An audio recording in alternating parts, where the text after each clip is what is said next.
Assalamualaikum warahmatullahi wabarakatuh. Waalaikumsalam.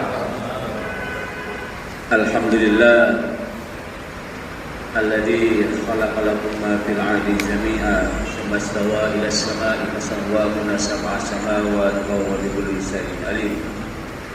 Asyhadu an la ilaha illallah wahdahu la syarika lah al-malikul quddus wa asyhadu anna Muhammadan abduhu wa rasuluhu khatamul anbiya'i wal mursalin. Ya ayyuhalladzina amanu taqullaha haqqa tuqatih wa la tamutunna illa wa antum muslimun. Ya ayyuhalladzina amanu taqullaha wa qulu qawlan sadida yuslih lakum a'malakum wa yaghfir lakum dhunubakum wa may yuti'illaha wa rasulahu faqad faza fawzan 'azima. Jamaah Bapak Ibu yang mudah-mudahan malam ini kita semuanya masih dalam genggaman kasih sayang Allah Subhanahu wa taala. Mudah-mudahan malam ini kita masih dapat rahmat dari Allah Subhanahu wa taala. Dan alhamdulillah malam ini kita masih diberikan kesempatan untuk dihimpun lagi di majelis yang mulia ini, dan mudah-mudahan majelis ini nanti akan kita isi dengan kegiatan-kegiatan yang mulia. Salah satunya adalah kita akan belajar bersama-sama untuk menambah atau memperjelas atau mempertegas atau semakin meyakinkan pemahaman kita terkait dengan ilmu agama. Kita harus punya keyakinan bahwa ketika kita punya semangat untuk mempelajari dan memperdalam ilmu agama, itu sesungguhnya adalah salah satu jalan pintas kita untuk menuju surganya Allah Subhanahu wa taala. Jadi di hadis Muslim itu dijelaskan barang siapa yang semangatnya itu di jalan untuk semata-mata ingin mendapatkan pemahaman dalam beragama, dalam berilmu, maka Allah akan memudahkan baginya menuju jalan surganya Allah Subhanahu wa taala. Di hadis yang lain, di hadis riwayat Ahmad itu dijelaskan man kharaja fi talabil ilmi fahuwa fi sabilillah hatta yarji. Jadi barang siapa yang keluar dari rumah untuk menuntut ilmu, untuk belajar beragama, maka dia sesungguhnya sedang dalam fi sabilillah, di jalan Allah, hatta yarji, sampai kita pulang lagi ke rumah masing-masing. Nah, mudah-mudahan malam ini merupakan bagian dari amal yang kita picu dengan semangat untuk thalabul ilmi, dengan harapan Allah akan nanti memberikan kemudahan kita menuju jalan surganya, dan kita dalam perjalanan menuju surga Allah itu tetap berada di jalan Allah Subhanahu wa taala. Amin Allahumma amin. Bapak Ibu sekalian, malam ini kita akan mencoba untuk mengalihkan fokus kajian kita ke persoalan fikih lagi. Minggu yang lalu kita sudah mencoba membahas tentang kajian tematik tentang profil dan karakteristik Nabi Allah, yaitu Nabi Ibrahim.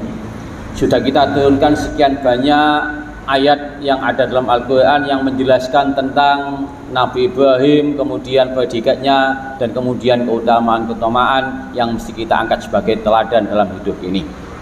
Nah, malam ini Bapak Ibu sekalian, sebelum kita masuk pada tema yang sama sekali baru, penting untuk kita lakukan persepsi. Salah satu metode ngajar itu kan sebelum kita masuk pada materi yang tambahan, itu seorang murabi itu akan menyampaikan atau mengingatkan ulang, flashback beberapa materi yang sudah disampaikan, sehingga semakin sering diulang itu akan semakin menjadikan pemahaman kita atas ilmu itu menjadi semakin mantap dan semakin mendalam. Dua kajian kita minggu yang lalu, sebelum kita membahas tentang tafsir tematik Ibrahim, itu sudah kita bahas tentang persoalan-persoalan terkait dengan sifat sholat. Yang pertama saya ingatkan bahwa ketika kita mau sholat itu mesti salah satu rangkaian kegiatan gerakan yang kita lakukan adalah takbir, yaitu mengangkat tangan. Ada dua cara yang pernah dicontohkan oleh Nabi. dan ada dua hadis dulu yang sudah saya sampaikan, bahwa takbir saat mengangkat tangan itu hatta yuhadi mankibai, yaitu sejajar dengan bahu. Sejajar dengan bahu. Ada yang kedua, idza kabbara, ketika Nabi itu takbir, maka rafa'a yadahu hatta yuhadi bainahuma udunaihi. Jadi mengangkat tangan ketika takbir Nabi itu sejajar dengan kedua telinganya. Jadi yang pertama itu ada yang yuhadi mangkibai, sejajar dengan kedua pundak. Jadi Nabi itu idaf tataha, ketika memulai sholat, idaf tataha sholata rafa'a yadahu hatta mankibai. Yang kedua, Nabi itu ketika sholat, idza kabbara, ketika beliau takbir itu rafa'a yadahu hatta bainahuma udunaihi. Kedua-duanya hadis Muslim dan kedua-duanya bisa kita jadikan pegangan dan kedua-duanya bisa kita praktekkan. Hanya saja yang jadi soal itu ketika takbir itu tidak bisa kemudian dua versi itu kita gabungkan kan gitu ya. Allah tidak bisa. Tapi pilih salah satu yang ala hatta mangkibai atau bainahuma udunaihi. Jadi begini sama begini.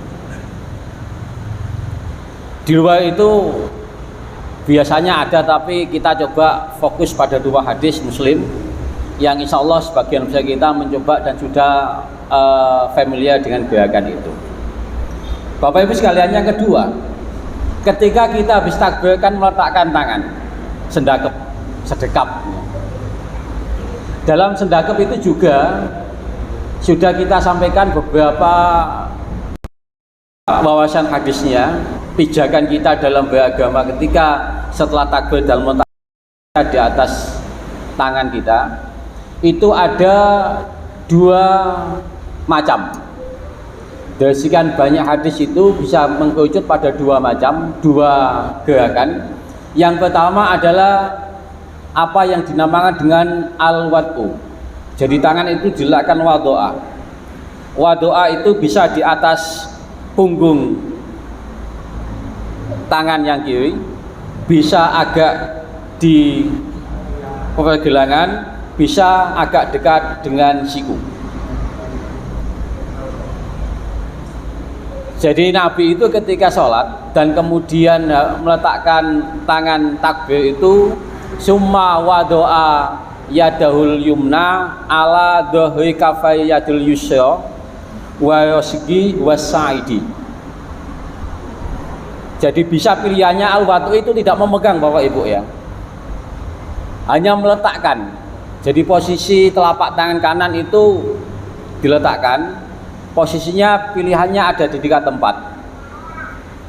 Di atas telapak ini, kemudian wasegi itu agak di tengah, kemudian wasaidi itu ada di posisi dekat dengan siku. Yang kedua, ingatkan lagi juga bahwa Nabi itu ketika sholat dan ketika setelah takbir itu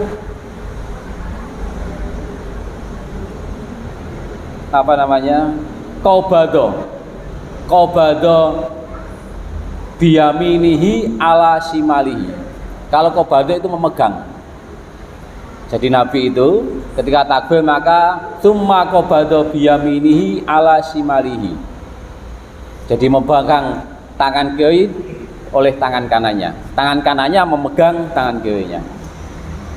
Nah, Bapak Ibu sekalian, itu sudah kita sampaikan dan poin pentingnya kita sudah punya pijakan. Ketika takbir itu apa pilih yang mankibaihi atau bainauma udunaihi, itu masing-masing hadisnya sahih. Ketika takbir itu tangan kita al-wad'u atau al-qabdu, itu juga masing-masing sudah kita pahami bersama-sama. Selanjutnya malam ini kita akan mencoba ketika sudah takbir kemudian tangan diletakkan di atas tangan kanan diletakkan di atas tangan kiri, maka Nabi itu prakteknya ketika habis takbir itu diam sejenak. Nah, diam sejenak itu kemudian Abu Hurairah kemudian tanya, Nabi jenengan ngomong apa, baca apa ketika habis takbir kok diam kan itu. Maka Nabi menjawab, faqala Allahumma ba'id baini wa baina khotoyaya kama ba'adta bainal masyriqi wal maghrib. Allahumma nakini. Gimana Pak? Awal. Oh, udah ada yang baca itu ya. Panjang. Nah, ini kita kenalkan aja. Jadi kita malam ini akan mencoba masuk pada kajian bacaan iftitah. Karena yang sholat itu habis takbir kemudian sedekap, sebelum Al-Fatihah itu ada sunnah yang meskipun itu ditinggalkan tidak membatalkan sholat dan tidak butuh untuk diikuti dengan sujud syahwi. Tetapi ini bagian yang pernah dicontohkan oleh Nabi. Doa iftitah. Yang baca juga tidak apa-apa karena ini hukumnya adalah mustahabbah atau sunnah.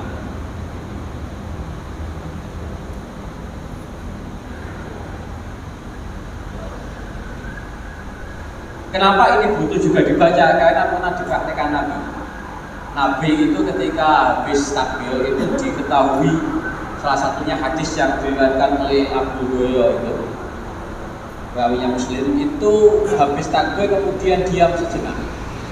Diamnya itu menimbulkan pertanyaan, dan ketika ditanya itu Nabi menjawab, Allahumma ba'id baini wa baina khotoyaya kama ba'adta bainal masyriqi wal maghrib. Saya Abu Hurairah. Nabi itu, ini saya tulis apa enggak ya? Pak tulis panjang.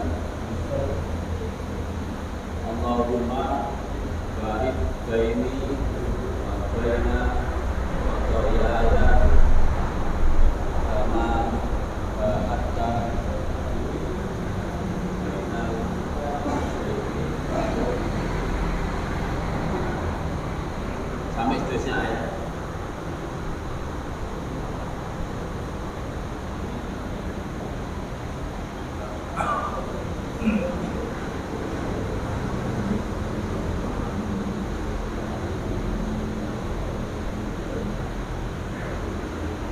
Ini yang langsung dipraktikkan. Jadi ketika Nabi itu ditanya dalam diamnya setelah takbir itu membaca Allahumma ba'id baini, ya Allah jauhkanlah aku, bagaimana kau jauhkan, ya Allah jauhkanlah diriku dari dosa-dosa sebagaimana engkau jauhkan antara timur dan barat. Allahumma nakini minal khotoyaya kama naqasatul abyadu minad danas. Allahumma ksilni minal khotoyaya bil ma'i wasalji wal barad. Agak panjang. Nanti kita ada banyak pilihan-pilihan. Yang kedua, dari Anas. Anas ini pernah suatu saat ketika sholat bersama Nabi, itu tiba-tiba ada seorang sahabat yang masuk dalam barisan jamaah, kemudian membaca Alhamdulillahi hamdan katsiran thayyiban mubarakan fihi. Yang kedua, Anas Abu ini sahabat-sahabat dekat dan hadis yang diriwayatkan mesti sampai. Ada seorang sahabat itu ketika masuk dalam barisan jamaah yang imamnya itu Nabi, itu sahabat itu kemudian membaca Alhamdulillahi hamdan katsiran thayyiban mubarakan fi. Alhamdulillahi hamdan katsiran thayyiban mubarakan fi.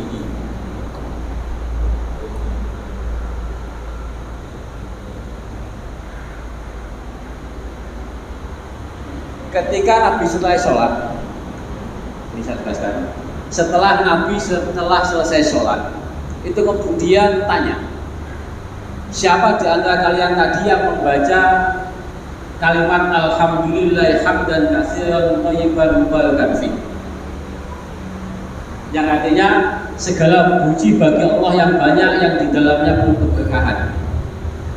Ketika ada sahabat yang menjawab, saya ya Nabi, maka apa respon Nabi? Nabi menjawab, pada saat itu ada 12 malaikat yang akan mengangkat dan mengajak dirimu naik ke surganya Allah. Makanya Bapak sekalian, kalau nanti di antara kita doa iftitahnya itu ada yang membaca alhamdulillah hamdan katsiran thayyiban mubarakan fi, itu sesungguhnya ada sanadnya dan jelas hadisnya. Yang kedua, yang ketiga,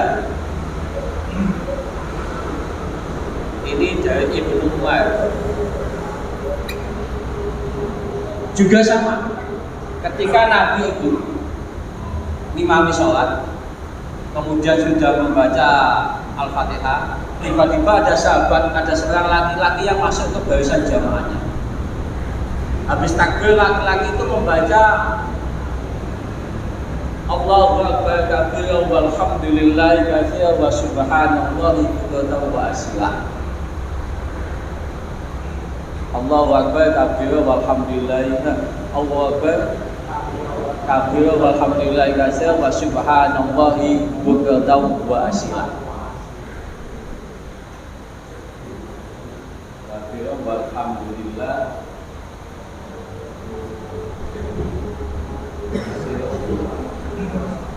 subhanallah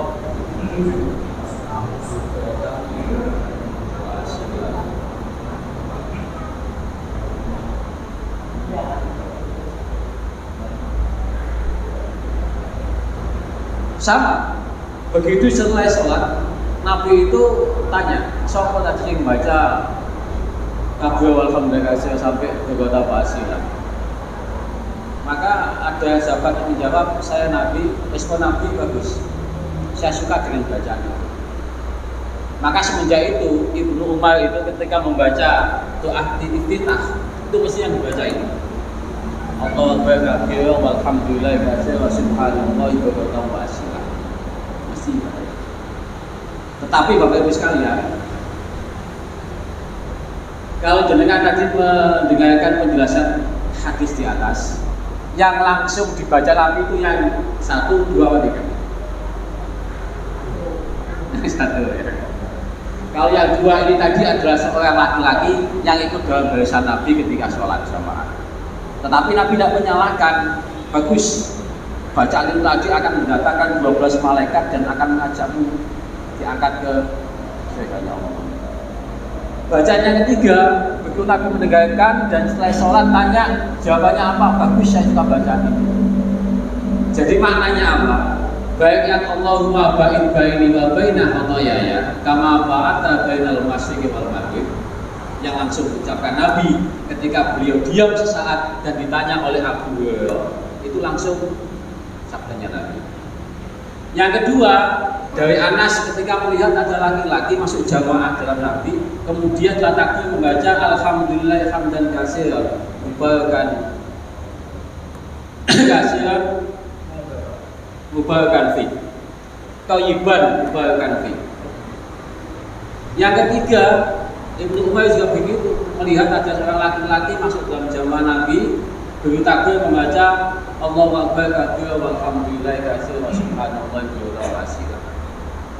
Hadis yang lain juga dari Muslim, ada yang membaca saat takbir itu inni wajjahtu wajhiya lilladzi fataras samawati wal ardh hanifan wa ma ana minal musyrikin inna sholati wa nusuki wa mahyaya wa mamati lillahi rabbil alamin. Yang kedua, 1, 2, 3. Ini nanti ada 12 lah. Kita ambilnya yang populer saja. Wajah tuh wajia lilladzi atau sama wati wal ard khalifan wa ma ana minal musyrikin inna sholati.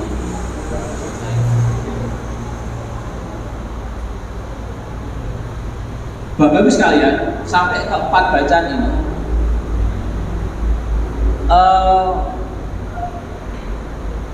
tadi sudah saya jelaskan, yang langsung dilafalkan oleh Nabi adalah yang pertama. Makanya apakah membaca iftitah itu sunnah? Maka jawabannya sunnah, sebab Nabi pernah melakukan itu. Meskipun saat habis takbir itu kita tidak membaca iftitah, itu tidak menjadikan kemudian kita setelah sujud terakhir itu mesti sahwi kita. Artinya tidak membatalkan sholat karena sunnah. Nah, di antara 4 ini itu juga masih ada lagi Nabi itu dalam hadis yang lain ketika sholat malam itu ternyata membaca doa iftitahnya di luar keempat ini. Di luar 4 bacaan yang dibaca, yang dalam penjelasan hadis itu dibaca di sholat fardu. Tetapi ketika sholat malam itu ada bacaan doa iftitah di luar keempat ini. Coba saya bacakan.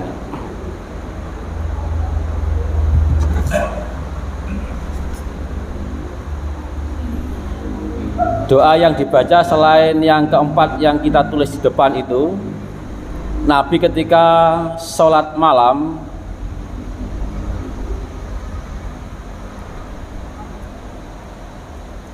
itu membaca doa iftitah yang bunyinya Allahumma lakal hamdu anta qayyimus samawati wal ard wa man fihinna walakal hamdu mulkus samawati wal ard wa man fihinna walakal hamdu anta nus samawati wal ard wa ma fihinna.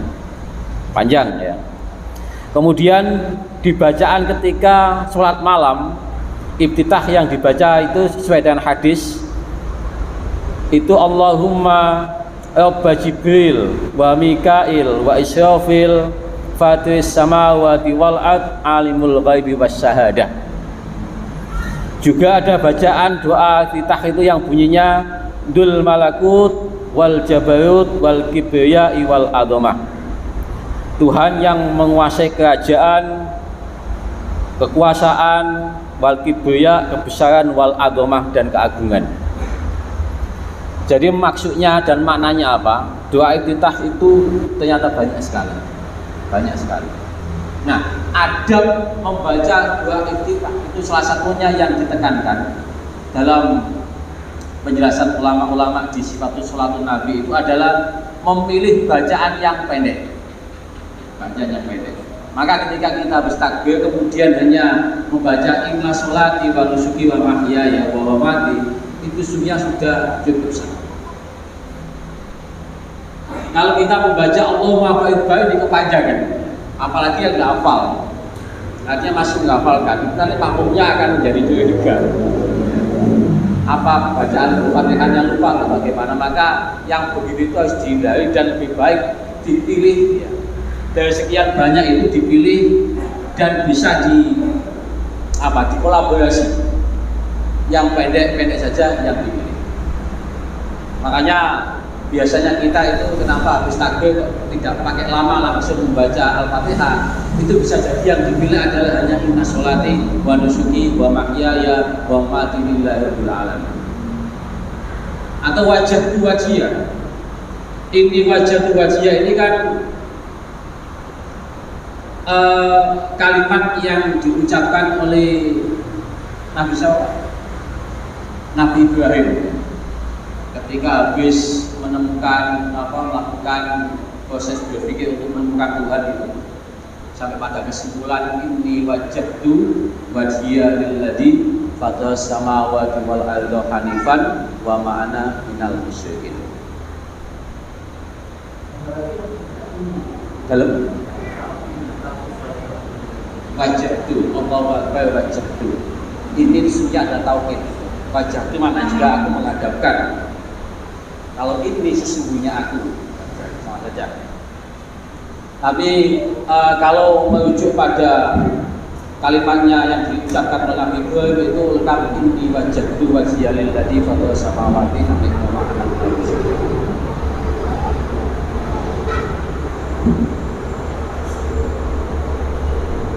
Kita tidak menjustis di antara yang ditampilkan itu nanti Bapak harus pilih yang mana, tidak. Tetapi sekali lagi saya tekankan, yang dilafalkan Nabi berdasarkan penjelasan hadis di atas tadi, baik dari Abu Hurairah, kemudian Anas, Ibnu Umar, itu yang sama sekali dan asli.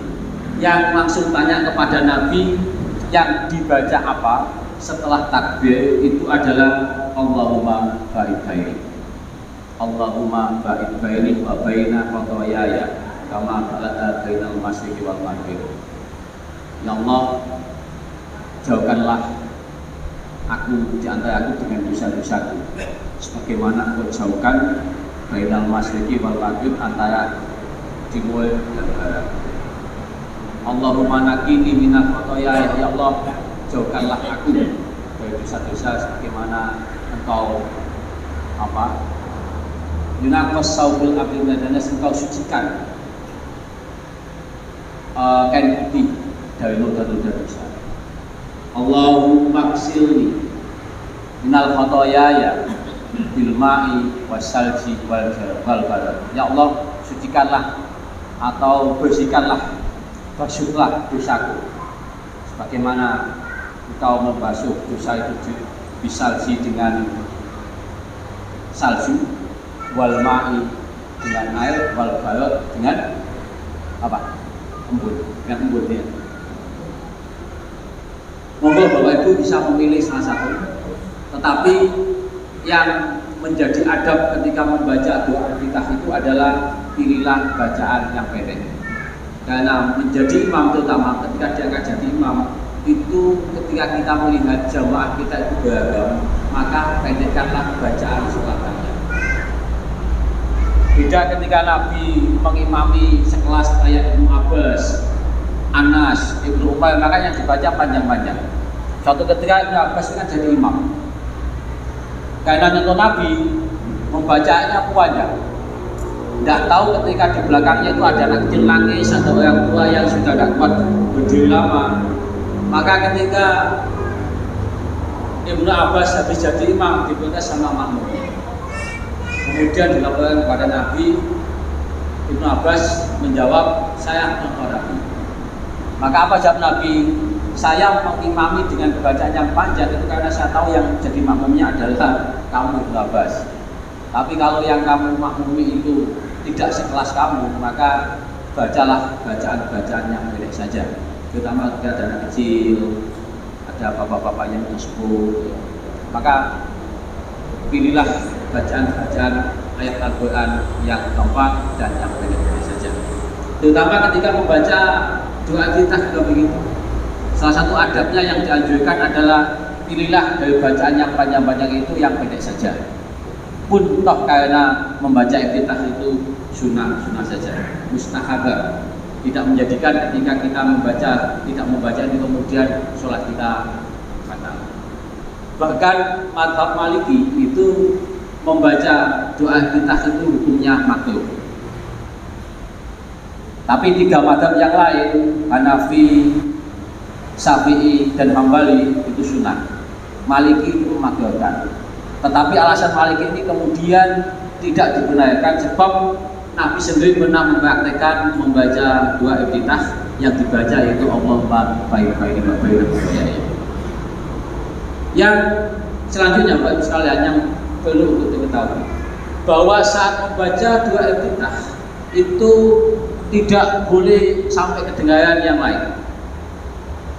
Allahu Akbar, ini maksud itu makruh. Jadi iftitah itu diam.